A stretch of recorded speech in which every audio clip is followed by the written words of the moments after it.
what's up sa inyo mga idol? For today's video, pre, nakikita nyo naman, pellet gun vlogs na naman tayo, no? So for today's video, pare, ito konting kaalaman lang para sa mga pellet gun natin dito. So ang dami ko kasing naririnig na yung mga ordinary na pellet gun natin is tinatawag nilang semi-metal, pare, which is itong hawak ko na to. Tama, mabigat siya, no? Solid kasi yung pagka-plastic niya, pero hindi siya semi-metal, pre. Pag sinabi mo kasing semi-metal, it's either yung slide niya is metal, or yung etong pinaka-handle is metal, or etong yung barrel natin dito is metal. So, yung mga ganitong klase ng ordinary natin na pellet gun na tag 300 plus pesos natin dito, no? So, hindi siya semi-metal, pre. Ito, plastic lang yan. Plastic to. Yung slide is plastic. Overall ng baril na to is plastic, pre. Ang may bakal lang dito is yung nasa loob ng handle niya. May pag binuksan natin to, may bakal to sa loob na parang ganito kalaki, ganito kahaba, na tube style na metal, pre. Yun yung kasi yung pampabigat dito. So yun yung dahilan kung bakit mabigat yung mga ganitong klase ng ng mga unit natin. Pero hindi ibig sabihin na mabigat is semi-metal na agad siya, no? So hindi to semi-metal, pre. Ito ay mabigat lang and then solid yung pagka-plastic niya. Kaya bumibigat yung ganitong klase ng unit dahil may bakal sa loob. So maliwanag tayo doon.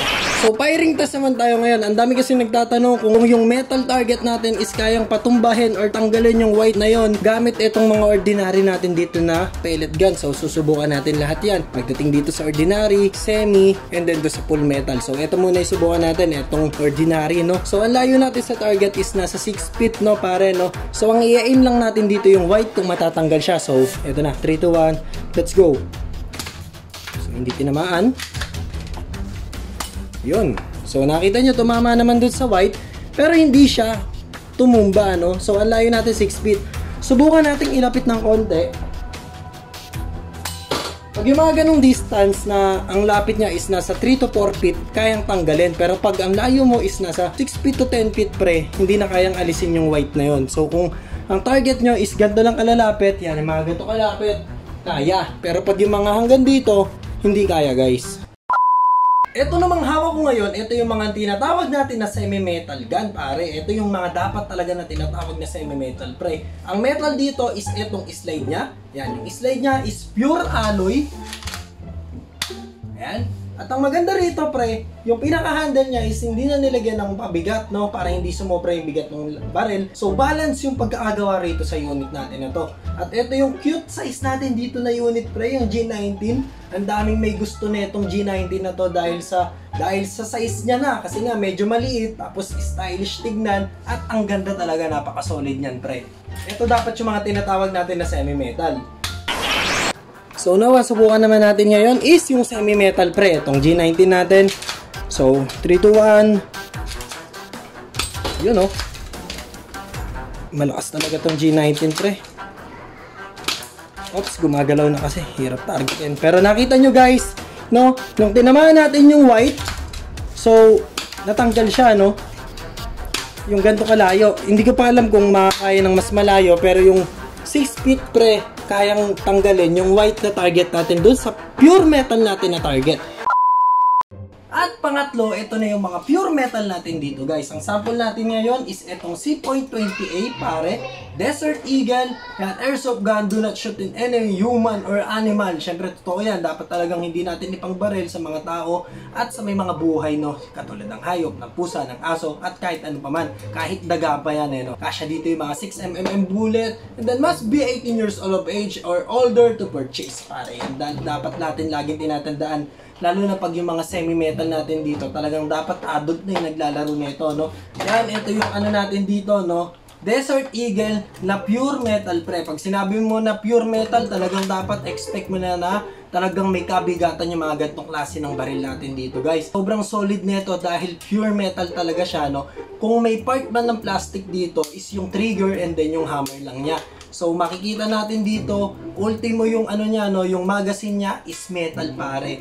Yan, pagdating dito sa may grip, metal.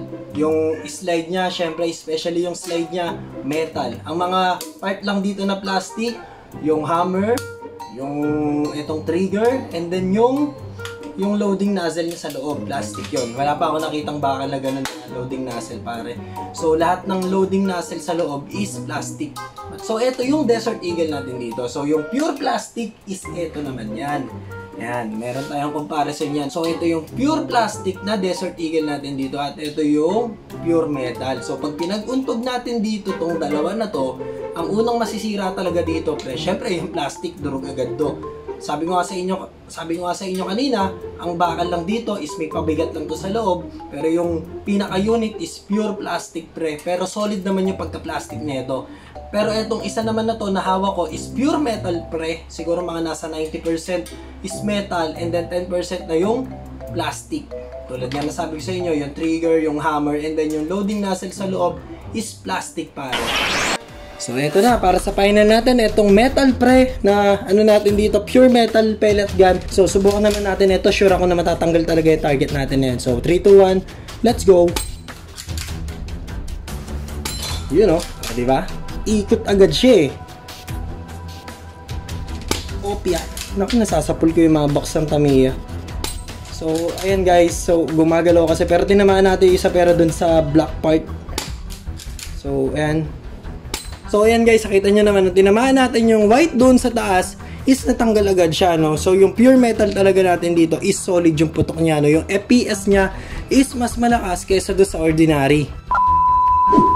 So guys, yan, depende na nga sa inyo yan kung ano yung gusto nyo. Kung gusto nyo ng ordinary, ng pure metal, or ng semi-metal, depende na yan kung anong gusto nyo. Pero lahat naman to magaganda, pare. And then depende naman sa presyo niya, yung kakayahan ng unit natin. So, iba yung presyo ng ordinary, iba yung presyo ng semi-metal, iba rin yung presyo, syempre, ng pure metal natin dito, guys. Kung may katanungan ka pa na iba, pre, pipilitin ko sagutin yan. Comment na kayo dito sa baba kung ano ba yung mga gusto nyo makita at kung ano ba yung mga gusto nyo malaman tungkol sa mga pellet gun natin dito, guys.